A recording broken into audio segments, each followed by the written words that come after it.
Hello, and welcome everyone to the latest event in the Little Kanawha Reading Series. As some of you may or may not know, the Little Kanawha Reading Series is a collaboration between GSC's Department of Language and Literature, GSC's RFK Library, and the Gilmer Public Library. Our goal is to bring literature to our community and to promote the literature in our community as well. I'd like to thank Megan Darby and the Pioneer Stage for hosting us tonight and for letting us use their stage. I'd also like to thank those two fellows over there, that's Nick Blake and Professor Chris Cosner, for their technical expertise in setting up our live stream. And of course, thank you all for being here tonight, as well as those watching via our YouTube live stream. It's my pleasure to introduce tonight's performer, Bil Lepp. You're all in for a real treat.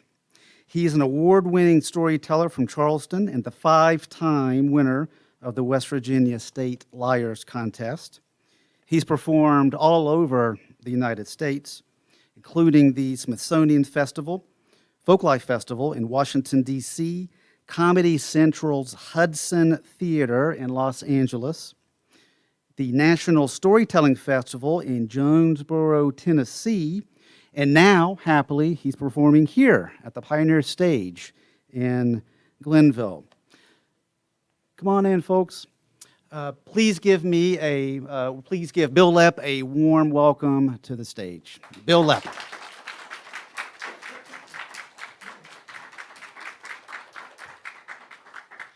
Thank you very much. Thanks for coming out. I cannot even tell you when the last time I did a live show was, so this is very, very exciting for me. I'm glad that we're going to get killed by lightning. I am 5-time champion in the West Virginia Liars Contest, and I always wanted to be a writer. I understand that some of you are English majors and literary student people, so let me tell you that I always wanted to be a writer, and I had a very difficult time getting anything published. When I was your college-age student people, and especially you guys who are younger, we didn't have the internet. So it was a lot more difficult to get people to read things that you wrote. There weren't blogs and there weren't online magazines. You had to actually send things away in an envelope, and then they would send you back an envelope, or you had to actually send an envelope with it with a stamp on it, so they could send you back an envelope that said, no, we don't want to publish that, go away. So I found out it was very difficult to get people to read anything that I wrote. And then I happened on to the West Virginia Liars Contest. My older brother Paul had been part of that, and I did the Liars Contest for the first time. I won second place, and I did a story that I had written. I learned how to tell it. I told it at the Liars Contest, and I found out that if you write something and then learn it and can say it out loud, people have to listen to you unless they can outrun you. So I wear running shoes.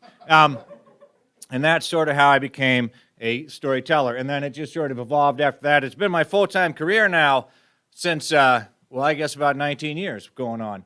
So it's worthwhile. You don't hear a lot about professional storytellers, but we're out there. We were out there. Hopefully we'll be out there again. And here I am now. So here we go. Afghanistan, Albania, Algeria, Angola, Antigua and Barbuda, Aruba, Austria, Australia, Azerbaijan. Thank you very much. When I was in the 5th grade, in our gymnasium at our school, all around the perimeter of the gym, there were flags from countries from all over the world, and they were hung in alphabetical order. And our 5th grade teacher, Mr. Woodcraft, decided that each student needed to learn an alphabetical list of the countries. Now, we didn't each have to learn all the countries, we just got one chunk of countries. And then we had to pick one of those countries and write a report on the culture and history of that country. And this was all going to culminate. We were going to go on the gym on a Friday night. Our adults were going to be there. And then each student would stand up and recite their list of countries. And as they recited their list of countries, they would point at the corresponding flag, and then they would read their report. So the first kid would be like, Austria, Australia, Azerbaijan. I did my report on the country of Australia. Australia is a country. It is a continent. It is in the ocean. People live there. Because that's what you guys in the back row sound like when you do public speaking. And then each child's adult would think to themselves, oh, our child is the brightest, smartest, most creative child in the whole school system. And all of those adults would be wrong, except mine. So, every day in class, we had to stand up and recite our list of countries. And one day we were in there, and the girl got up to the last several letters of the alphabet, and she said, Vietnam, Venezuela, Virgin Islands, Wake Islands, West Germany, Yemen, Yugoslavia. We had different countries than you do. Yugoslavia, Zambia, Zimbabwe. And when she got all done, my buddy Wally raised his hand. And he said, excuse me, Mr. Woodcraft, what about Wallace and Futuna? And Mr. Woodcraft said, well, what about Wallace and Futuna? And Wally said, Wallace and Futuna is a country. And Mr. Woodcraft said, I don't think Wallace and Futuna is a country. And Wally said, Wallace and Futuna is a country. It's an island country located in the South Pacific between Fiji and Samoa. I know it's a country because my parents were in the Peace Corps, and they met on Wallace and Futuna. They fell in love, they got married, and they had me. He said, I am named for the country of Wallace and Futuna. He said, my name is Wallace Futuna Fenstermacher.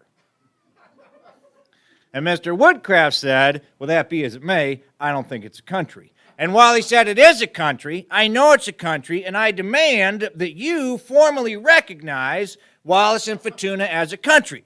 And Mr. Woodcraft said, we don't have a flag in our gymnasium for Wallace and Futuna, therefore I refuse to formally recognize Wallace and Futuna as a country. And this pretty much sums up American diplomatic policy.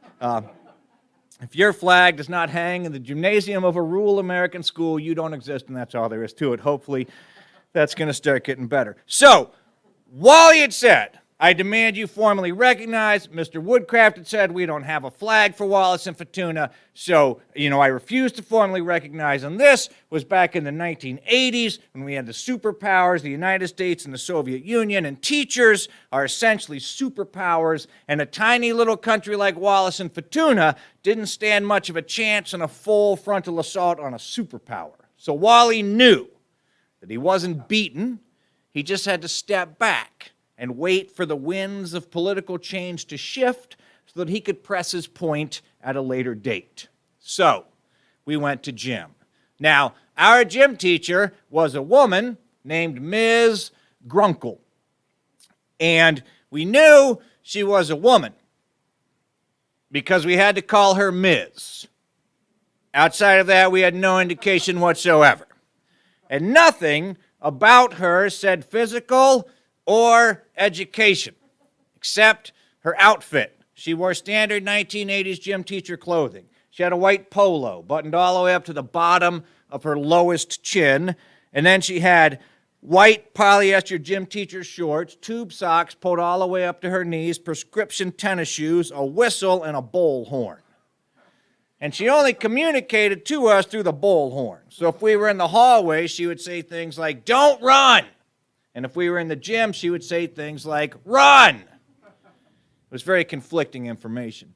And I believe that she could walk. I think that she was ambulatory. It's just that she chose not to. She had a little three-wheeled electric scooter. And everywhere in the whole wide world that she went on that scooter. And if there was some place she couldn't go on that scooter, she didn't want to go to that place anyway. So we would get in the gym, and she would get on her bullhorn, and she would say, line up on your numbers. Now, all down the floor of the gym, there were masking tape numbers, and we would go and stand on our assigned number. And then Ms. Grunkle would drive her scooter over to a metal cart, on top of which sat a record player.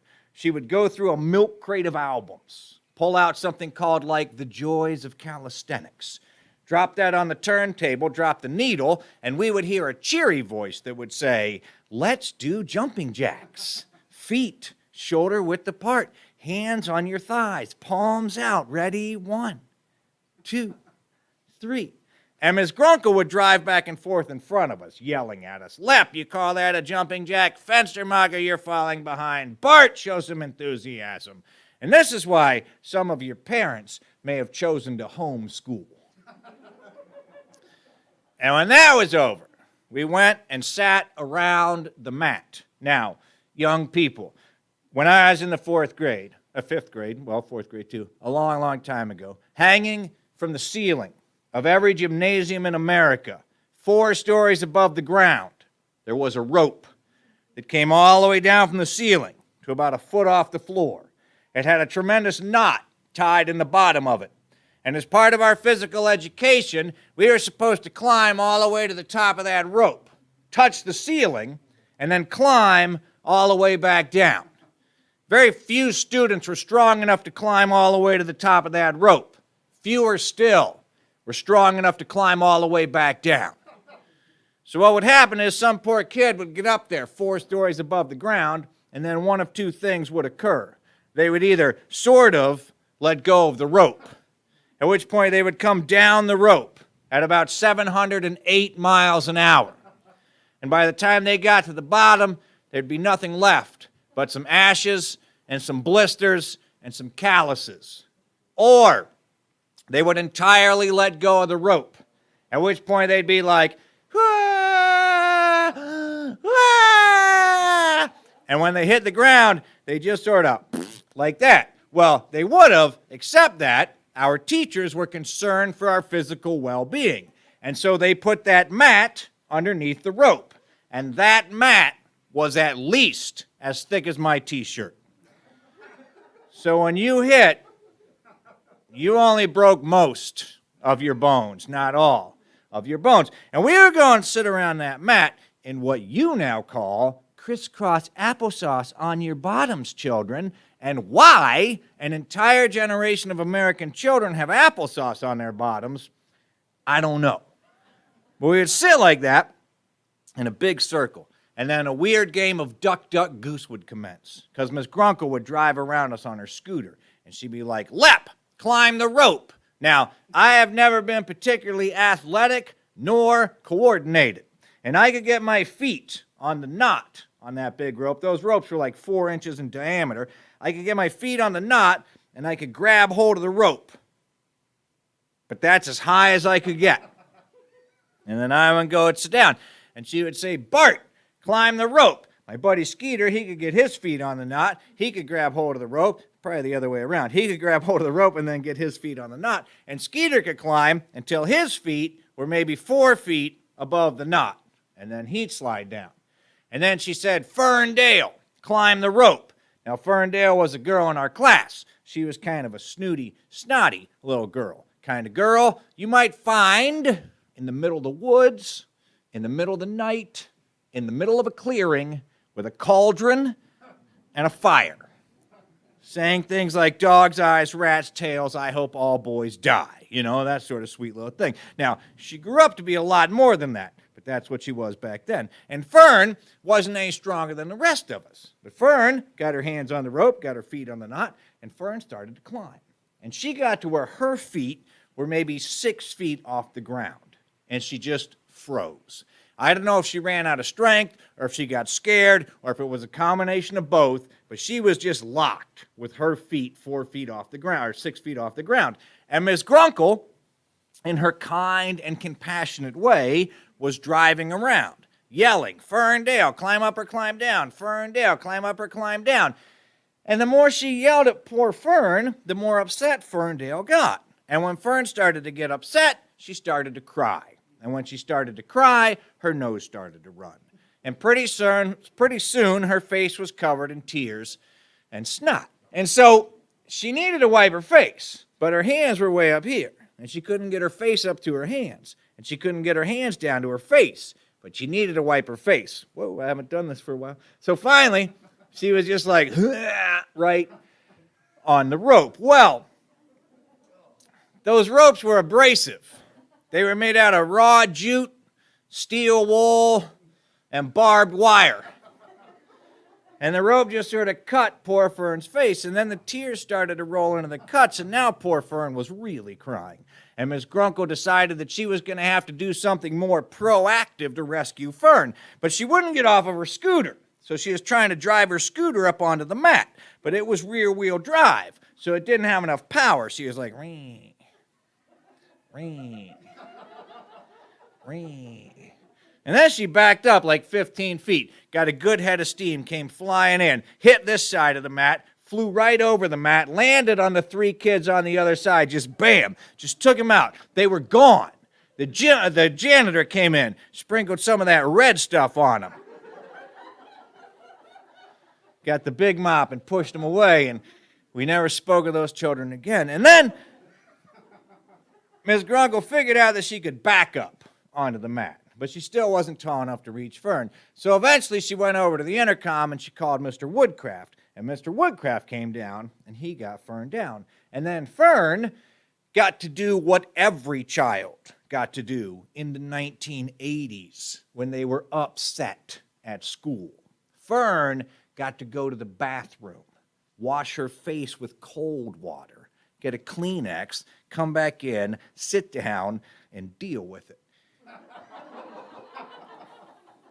And then Miss Grunkle said, Fenstermacher, climb the rope. Now that's Wally. You remember Mr. Wallace Fortuna Fenstermacher. Now Wally, here's the thing about Wally. Wally was one of those kids that could never sit. Boy, he couldn't even, people say he can't sit still. Wally just could never be still. It didn't matter what position he was in. There was always some part of that kid's body going 100 miles an hour. It was usually his mouth. It'd just be going. He wouldn't be saying anything. His mouth would just be going. And if he shut his mouth, then his hand would take over. And if you grab that hand, this hand would take over. And there was no potential energy about Wally. Wally was pure kinetic energy. Nowadays, they give you something for that. Back then, we just let kids go. So when Miss Grunkle said, Fenstermacher, climb the rope, we never even saw him get up. Wally went from sitting crisscross applesauce on his bottom, he just went like a rocket. He was like 9 feet up before he ever touched the rope, and we'd never seen this happen before. But Wally climbed clear to the ceiling. He touched the ceiling, and then he climbed all the way back down. And when Wally's feet hit the knot at the bottom of the rope, Wally went right back up.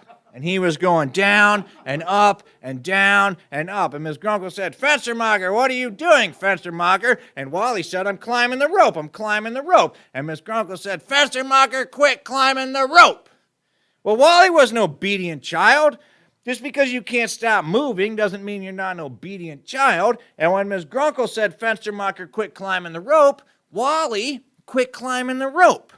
But when Miss Grunkle said, Fenstermacher, quit climbing the rope, Wally was at the top of the rope. So there he was, 4 stories above the ground.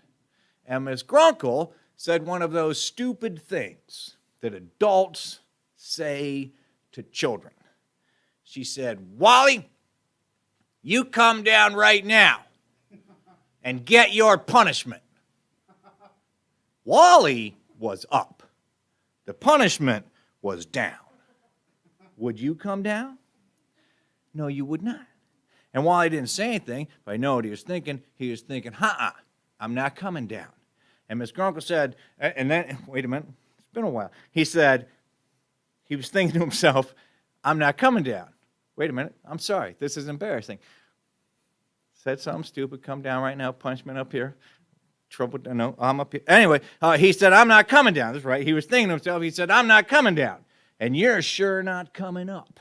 That's what it was. It was worth it, wasn't it? Maybe not. And then Miss Grunkle said, Fenstermacher, if you don't come down right now, I'm going to call Mr. Woodcraft. And again, Wally didn't say anything, but I know what he was thinking, call Mr. Woodcraft. He's not coming up here either.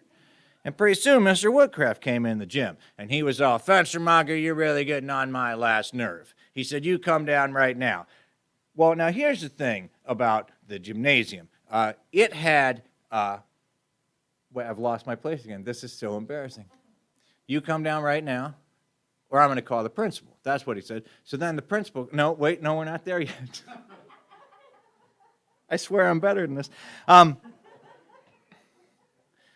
Anyway, let's just go. He said, you come down right now. Well, Wally wasn't going to come down. Now, the ceiling of our gymnasium was held up by big metal trusses. They were like giant extension ladders. They were like probably that wide. And there was one of those trusses every 4 feet all the way down the length of the entire ceiling of the gym. And the rope was tied to one of those trusses way at this end of the gym. And when Mr. Woodcraft said, "Fenstermacher, you come down right now," Wally didn't say anything. He just let go of the rope with one hand and grabbed hold of that metal truss. Then he let go of the rope with the other hand, grabbed hold of the metal truss. Wally did a pull-up, and he was in the ceiling.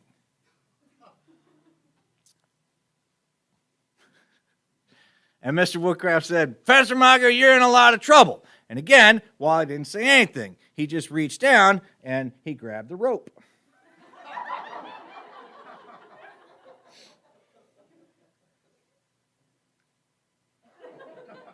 So that's when they called the principal. And the principal came down, and the principal and Mr. Woodcraft and Miss Grunkle were over there, adult, trying to figure out what to do. And finally, they figured out that Wally needed rescued. And they thought, who in our community is responsible for rescuing people? And then they thought, well, the $50 volunteer fire department. I come from this little tiny town called $50, West Virginia. You think, oh, I'm from Glenville. Maybe you think that you live in Glenville, whatever. You think that's a small town. No, we had 2 streets. One was called Main Street. The other one, I'm pretty sure, was called, nah, that ain't Main Street. And so we had a great volunteer fire department. They had a wonderful sense of humor. They had T-shirts. And on the front it said, $50 volunteer fire department. And on the back it said, we've never lost a foundation yet. And so the principal called the volunteer fire department, and pretty soon the volunteer firemen came running in the gym, and one of them had a big extension ladder, and he went up and he put it under Wally, and he started to climb up the ladder, and the fireman got about halfway up the ladder, and Wally let himself down, so he was hanging there again, and he reached out and he grabbed the next one of those metal trusses, and then Wally just monkey barred clear down to the other end of the gym. And when Wally got to the other end of the gym, he did a pull-up, and he was in the ceiling. And the fireman took his ladder, went to that end of the gym, put it up underneath Wally, started to climb, got about halfway up. Wally monkey barred back down to this end of the gym. So Wally was monkey barring back and forth. The fireman was running back and forth. Miss Grunkle was driving back and forth. "Fenstermacher, you come down right now." Well, pretty soon the firemen figured out they weren't going to get Wally. They figured out that, people need rescued because they don't have any other avenues of escape. Wally had plenty of avenues of escape. Wally didn't need rescued. Wally needed trapped. And that is not the fire department's purview. So they thought, who's responsible for trapping things? Pretty soon the humane officer came running in the gym, the dog catcher. And he had that big net on that long stick, but it wasn't nearly long enough to catch Wally. So he went out to his truck and he came back in with a long, thin, rectangular box, and he laid it on the ground, and he flipped some latches, and he opened it up, and there was a rifle, but it was not an ordinary rifle. It was a tranquilizer gun. And he started to tell us what a tranquilizer gun was. But we didn't need anyone to tell us what a tranquilizer gun was, because we had grown up watching a television show called Mutual of Omaha's Wild Kingdom. And every week on that show, there's this guy named Jim, and he'd be in the back of a pickup truck going across the Australian outback or the African savannah, with a tranquilizer gun, trying to shoot like a dingo or a white rhinoceros. And this other guy, Marlon Perkins, safe in a studio back in New York City, would say something like, "Now Jim is going to shoot the white rhinoceros with a tranquilizer dart. And he's put just enough tranquilizer in the dart to subdue the white rhinoceros, but not kill the white rhinoceros. Be careful, Jim." And the humane officer was saying to us, "I'm putting just enough tranquilizer in this dart to subdue Wally, but not kill." While Wally was hanging 4 stories above the ground. It didn't matter how much tranquilizer you hit him with. He was going to be like, like that. So the firemen went out and they got their big net. So Wally was monkey barring back and forth. Miss Grunkle was driving back and forth. "Fenstermacher, you come down right now." And the humane officer was tracking Wally, and he fired, and he missed. And I don't mean he missed by a little. I mean, we were a rural West Virginia community. He had to quit his job change his name and move to Ohio. And we watched that dart go up. It hit one of those metal beams, ricocheted, came back down, and it hit Miss Grunkle right in the shoulder. And she went over like a white rhinoceros, just bam! She was out cold.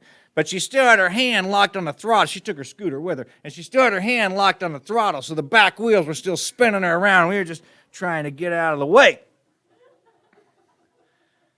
And finally the adults did what maybe the adults should have done in the first place. They called Wally's parents. And in a little bit, Wally's mom, Mrs. Fenstermacher, came running in the gym. And she did just what you as adults would do, or what your adults would do, depending on where you are on that scale. She came in and she was looking on the floor, like, where's my child? What's wrong with my child? He's hurt in the gym. She couldn't find him, so finally she looked up, and there was Wally, hanging from the ceiling. And she said, Wally, what are you doing? And he said, I'm hanging from the ceiling, Mom. And she said, Wally, why don't you come down? And he said, I'm not coming down, Mom. He said, I'm not coming down until Mr. Woodcraft formally recognizes Wallace and Futuna as a country. The winds of political change had shifted. Mr. Woodcraft was like, I'm not going to recognize Wallace and Futuna as a country. And Mrs. Fenstermacher, Wally's mom, she'd been in the Peace Corps. She was kind of a hippie. She liked a good protest. She did not react in a way that the other adults anticipated or appreciated. She said, you go, son! Fight for what you believe in! So Wally did a pull-up. We went back to class. He stayed up there for days. He was living up there like a bird in a box store. Like our cafeteria and our gymnasium were the same room, so sometimes you'd be walking with your lunch tray, and Wally would swing down, steal your fried chicken. If he ever needed anything, he'd drop us a note, and we would sneak into class afterwards, sneak into school when school was closed, and he'd lower the rope. We had a big basket tied on, put whatever supplies he needed. Finally, it was the night of the big gala.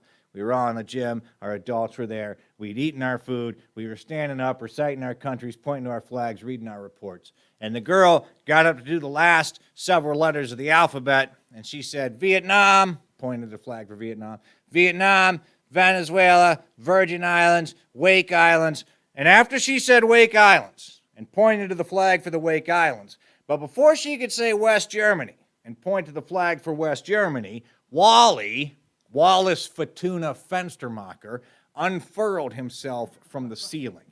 He was hanging by his knees between the flags of the Wake Islands and West Germany, and he wasn't wearing nothing. Well, I mean, he had his underwear on. It's the general audience, all ages admitted. It says it right there. So he had his underwear. But he had taken the paint that he had asked us to send up to him, and he had painted himself so that he looked just like the flag for the country of Wallace and Futuna. It has a red background and then a white cross petit in the middle. The French tricolor's up in the corner. He's just hanging there, painted like the flag for Wallace and Futuna, hanging between the flags of the Wake Islands and West Germany, his blonde hair dangling like the fringes on a flag. Whole place went quiet. Wally's parents stood up, and I know what they were thinking. They were thinking, our child is the smartest, brightest, and they were right. And then Mr. Woodcraft stood up, and he didn't say anything for a long minute. He just stared at Wally, painted like the flag for Wallace and Futuna, hanging between the flags of the Wake Islands and West Germany. And finally, after a long minute, he rapped his knuckle on the table like he was hitting a gavel on a podium. And he said, well, I guess I formally recognize Wallace and Futuna as a country. And I think what we can learn from all of that is that even a seemingly insignificant person, such as an elementary school student, perpetrating a seemingly mindless act while clinging to nothing more than the moral high ground, can, in fact, change the hearts of the stubborn and the minds of the ignorant. Thank you.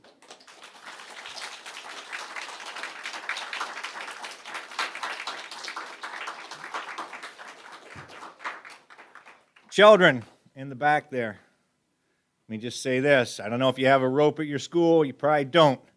But if you go in there tomorrow, or whenever you go back to school, if there happens to be one hanging there, don't think you're going to climb up there and live in the ceiling. And this is why. I know you're thinking it. I can see that's why I'm saying this.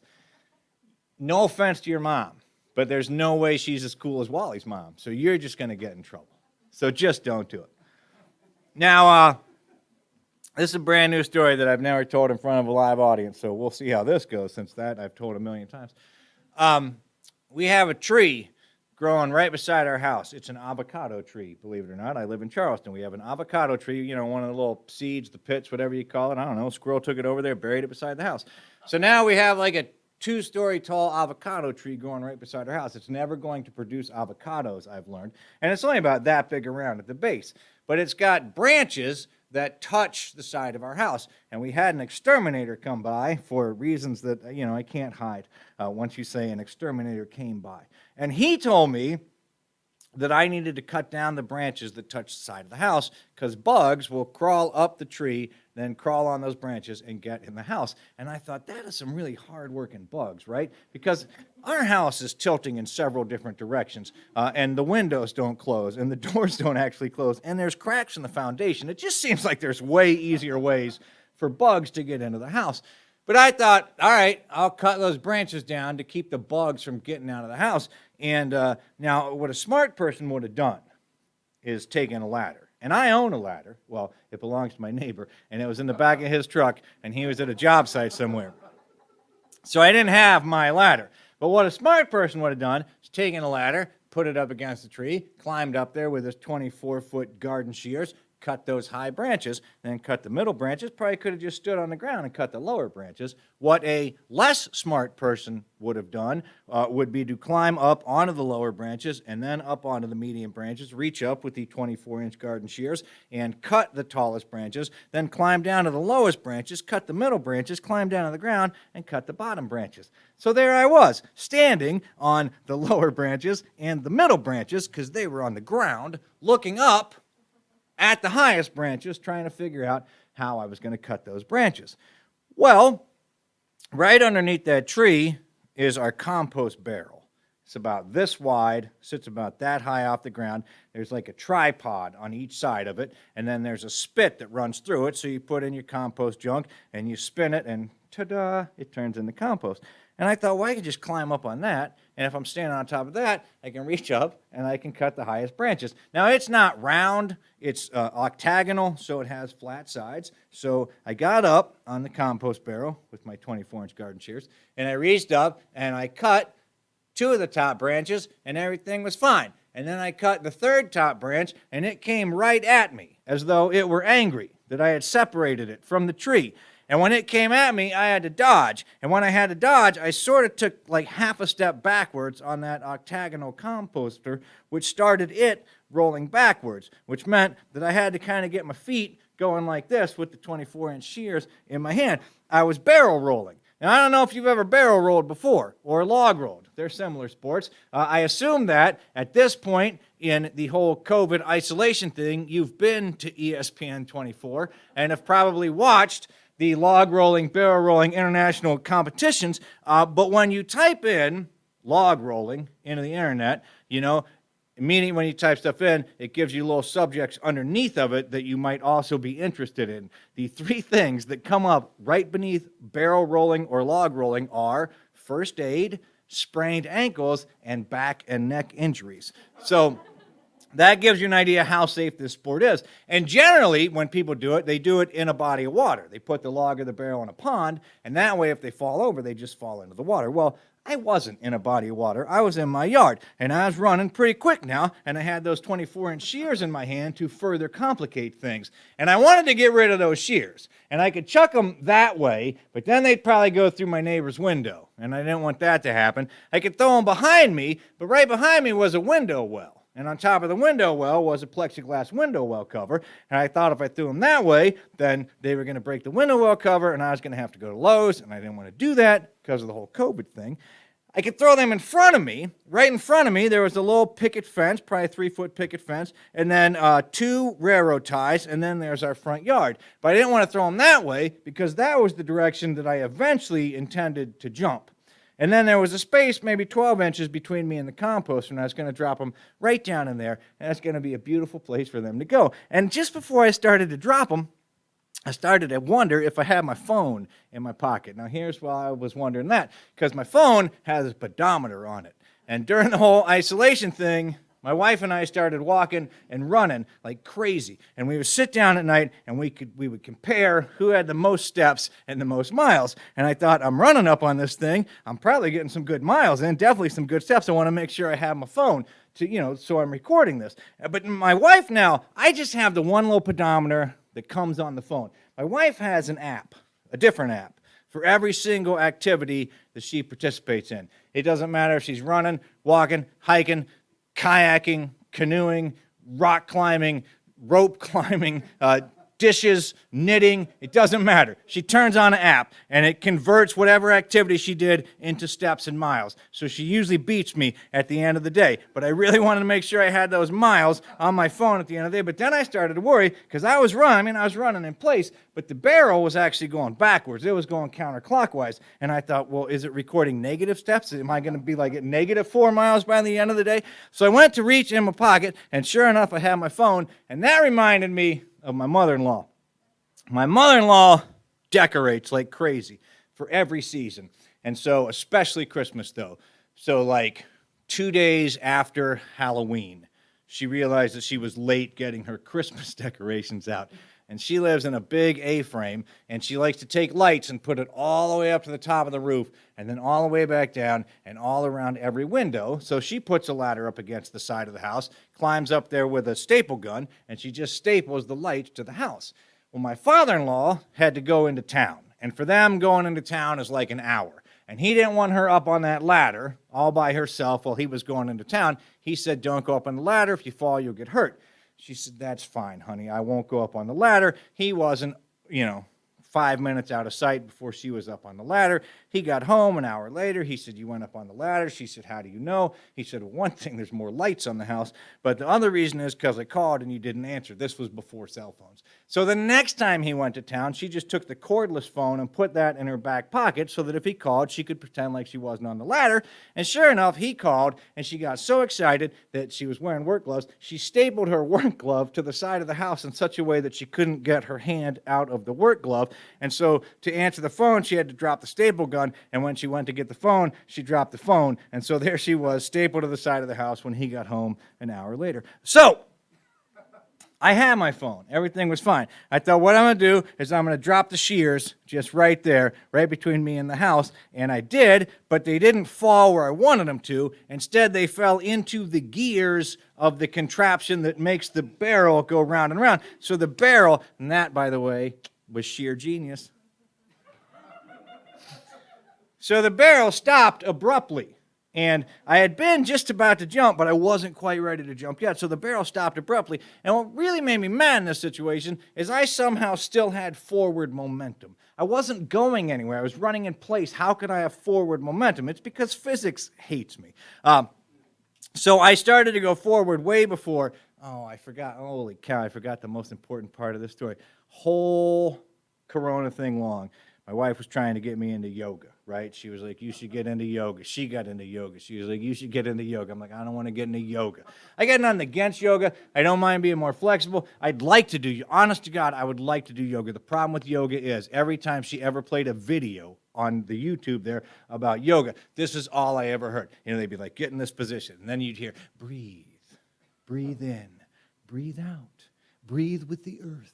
Breathe with the universe. Breathe with the... I just can't stand the breathing. So I was like, I can't do yoga, honey, because I can't stand the breathing. And she's like, you don't have to pay attention to the breathing. I'm like, you show me a video where I don't have to breathe, I'll do yoga. So that's supposed to come like 10 minutes ago in the story. So I fell.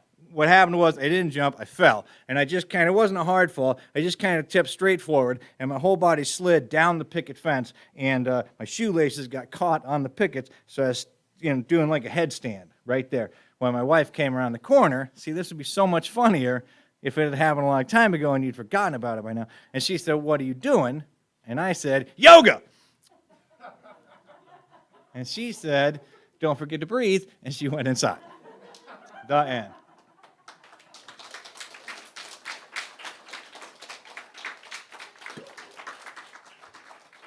Come see me in a year. That'll be a whole lot better.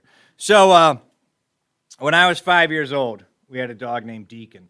And every night my dad would take Deacon for a walk. And when I was 5 years old, I was deemed old enough to go on that walk with Dad and Deacon. Now, one thing I've learned as a father, I've been a father for a long time now, a collective 37 years, I guess, 38 years, 37. One thing I've learned as a father is that there are things that a father will teach a child that, if the mother knew, would kill her. And when I started taking these walks with Dad and Deacon, I started learning firsthand about these things that dads teach children. Because Deacon would stop at every fire hydrant, lamp post, and fence post along the way, sniff around the base of it, lift his leg, and do his thing. I said, Dad, what's that about? He said, well, that's the way Deacon marks his territory. He said he leaves his scent on those things. And then if another dog comes into this neighborhood, he smells that. He knows this land belongs to Deacon. He'll leave it alone. I said, well, what if that dog wants the land? Dad said, well, then he leaves his mark, and the next time Deacon and that dog get together, they either talk about it or they fight about it to see who gets the land. Didn't really make that much sense to me, but it did give me a brand new perspective on what real estate agents did all day long. But you have to understand that right next door to us lived a little old lady. Her name was Mrs. Crankberry. And she was the single meanest woman I have ever met. She was the chairwoman down at the church for the committee for little old ladies who want to be angry about something. And she was that lady in town who had her hair done religiously twice a year. She'd have it put straight up into sort of a cone and then sealed with some sort of concrete all-weather sealant so that it wouldn't move for 6 months, and then she'd have it spray painted cotton candy blue.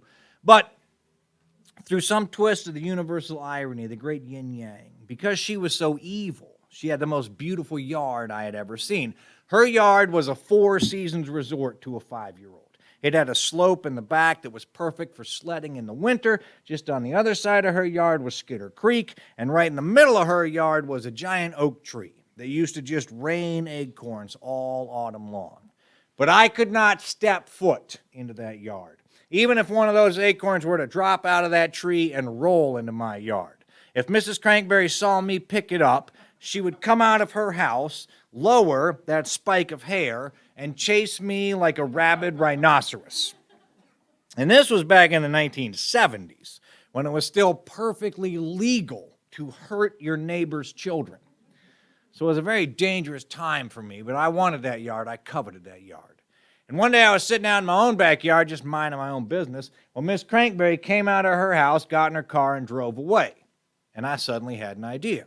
I got up out of my yard. I walked into Mrs. Crankberry's yard.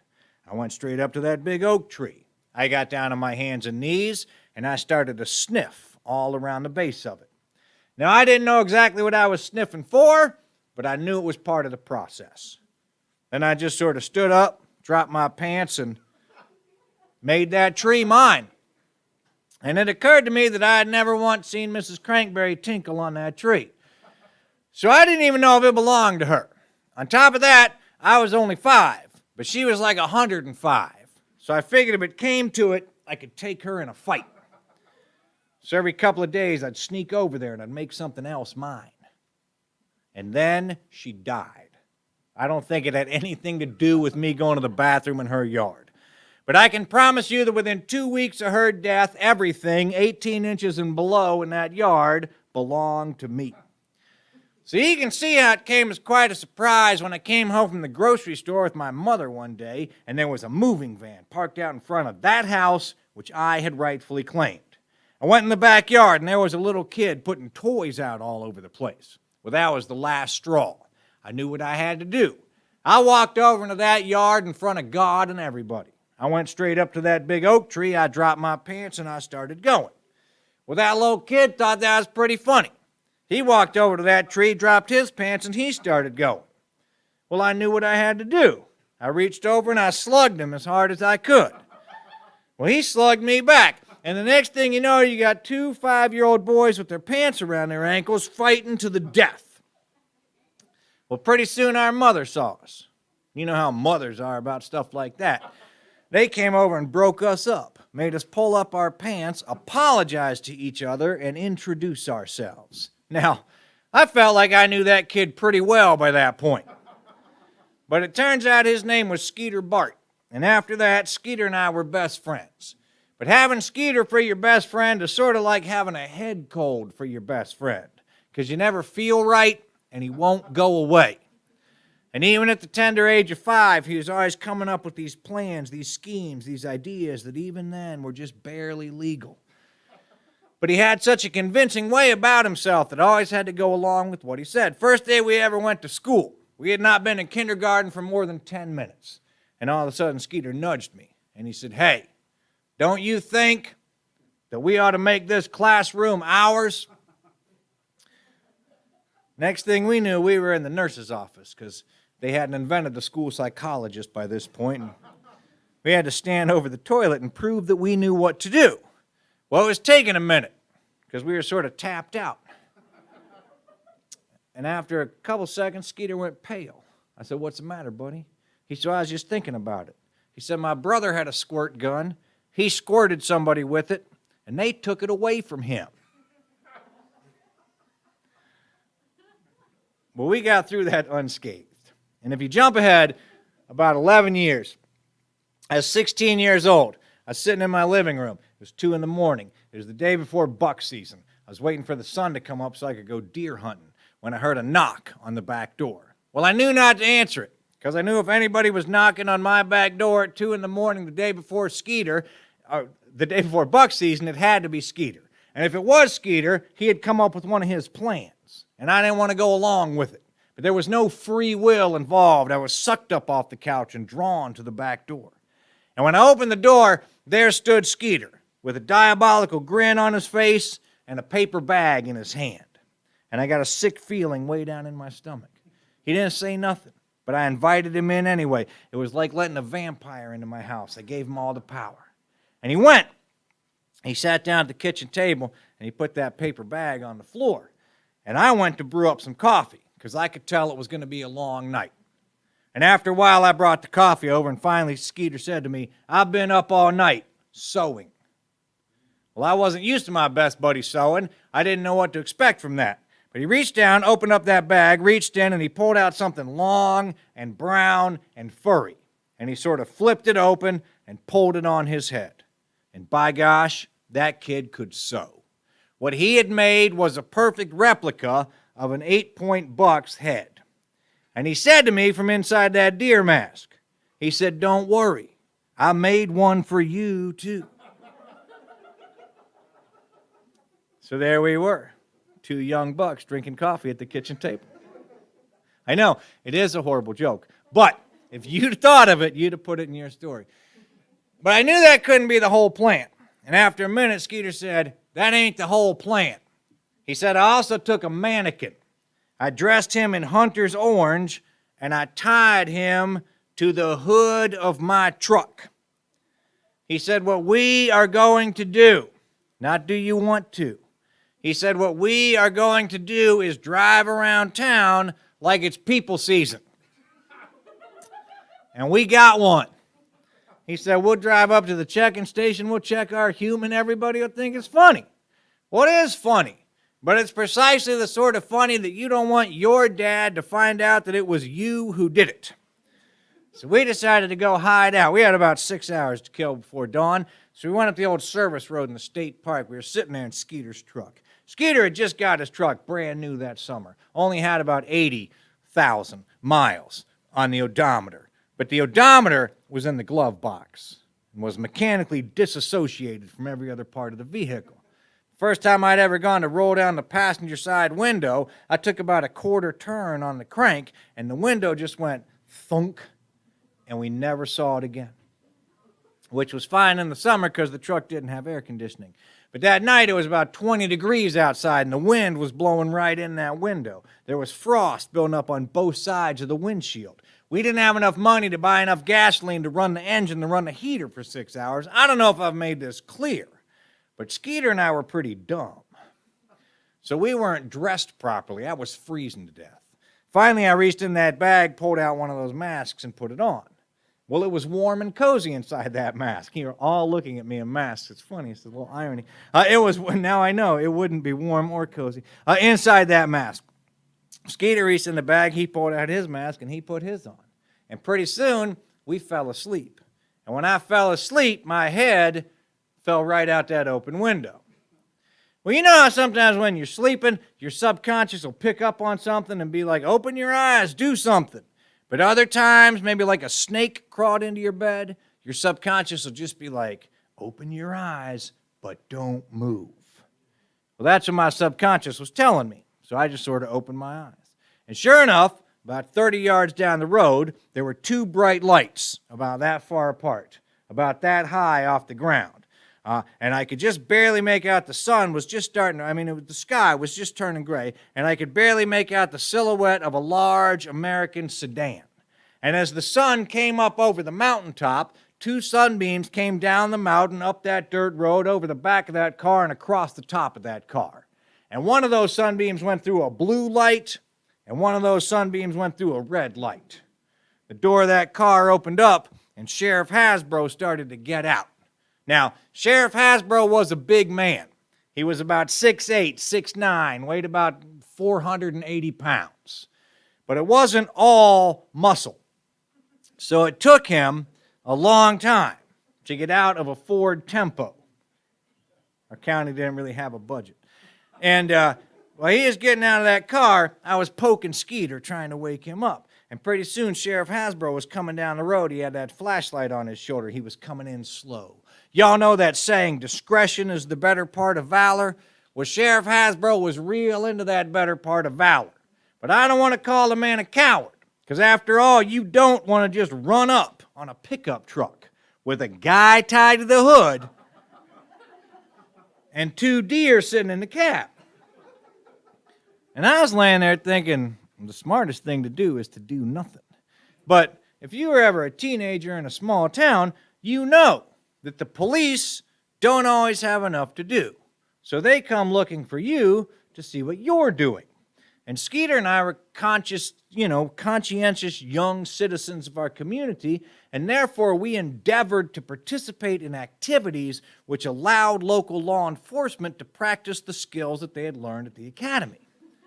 And I thought to myself, how many times in your life do you have the opportunity to scare the pants off the duly elected officials of your county? I thought, I'm just going to make a little deer noise. So I just sort of went, "Huh." Now, not saying it was a good deer noise, but it was effective. Sheriff Hasbro, all 6'8", 480 pounds of him, he just left the ground. He jumped so high that Skeeter had time to start the truck, defrost the windshield, and drive underneath of him before he ever came back down. We just made our way around that sheriff's car, headed on into town. Now, we were 16 years old. You know, we hadn't been to law school. But we had watched a lot of Starsky and Hutch, though, and he had never said freeze. He hadn't said you're under arrest. He hadn't read us our rights. How are we supposed to know we were in trouble?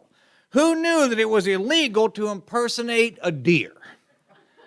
So we just headed on into town. Now, the road into $50 West Virginia is pretty straight, by West Virginia standards. Nobody coming to Glenville or leaving Glenville thinks there's a straight road in the state.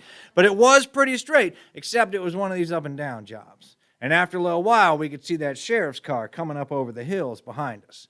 Now, he still wasn't gaining on us. I wanted to find out what was going on, so I switched on the CB and turned it to the police channel, just in time to hear Sheriff Hasbro say, "Tom," Tom was the deputy. He said, "Tom, I don't care if you think I am crazy. There are two deer driving Skeeter Bart's pickup truck down the highway. And I believe they got Skeeter tied to the hood." And Tom said, "Well, good." Well, you can see how that might hurt our feelings. Turned off the CB, we headed on into town. But again, this was $50 West Virginia. This was 1988. We didn't even get, this was before the internet, before CNN. We didn't even get public radio back there in $50. So what people did for their news and information in the morning was turn on their police scanners. So when we came around the corner into Main Street, there were people lined up and down, both sides of the street, drinking coffee with their curlers in. I thought H.G. Wells was landing spaceships on the courthouse lawn. I wanted to find out what was going on, so I switched on the CB just in time to hear Tom say, "Sheriff Hasbro, I called the FBI." Just like you said. And the FBI called Animal Control. And Animal Control said you should consider them two deer armed and dangerous. They said you're allowed to use lethal force if necessary. Well, that was a little bit more than Skeeter and I had bargained for. So Skeeter just sort of pulled to the side of the road, and Sheriff Hasbro pulled in behind us, and after a minute he got out of his car and came over, made us take off our masks, and then he yelled at us for a good long time and gave us each a ticket for the crime of mayhem, dressed as an 8-point buck. We each had to pay a little fine and do a little community service, but I think what we learned from all of this is they say that true forgiveness only comes after you have honestly repented of your sins, after you promise to never do the same thing again, and after you swear to never take any glory from the original action. So I think I can safely say, with that in mind, that Skeeter and I will never be forgiven for what we did that day.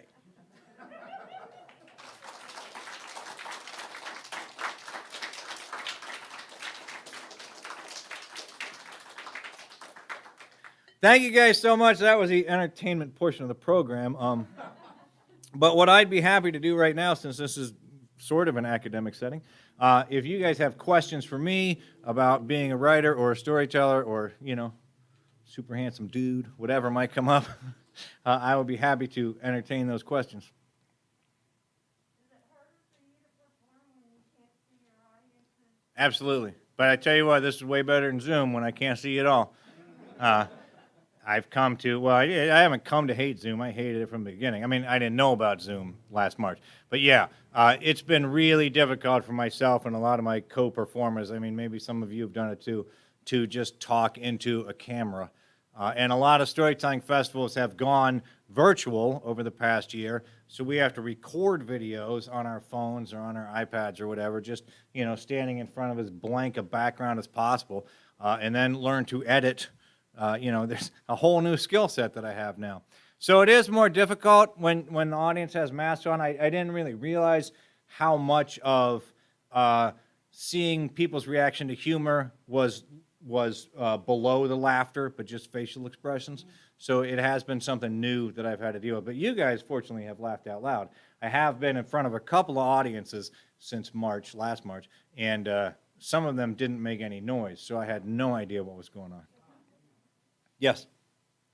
Aren't you the guy that has done the teacher in the patriotic bathing suit? I am indeed.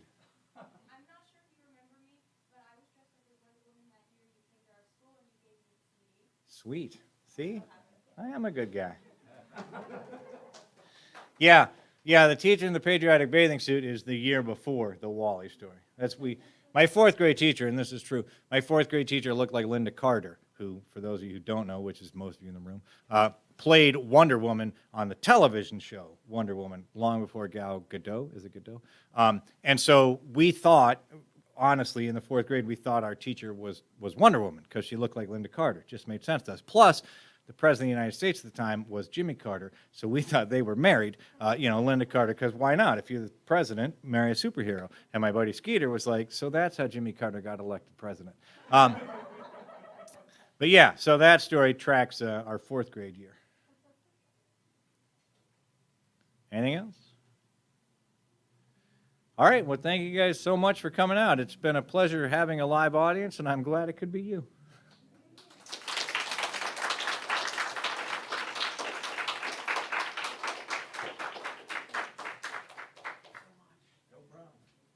Thank you, everyone. Good night.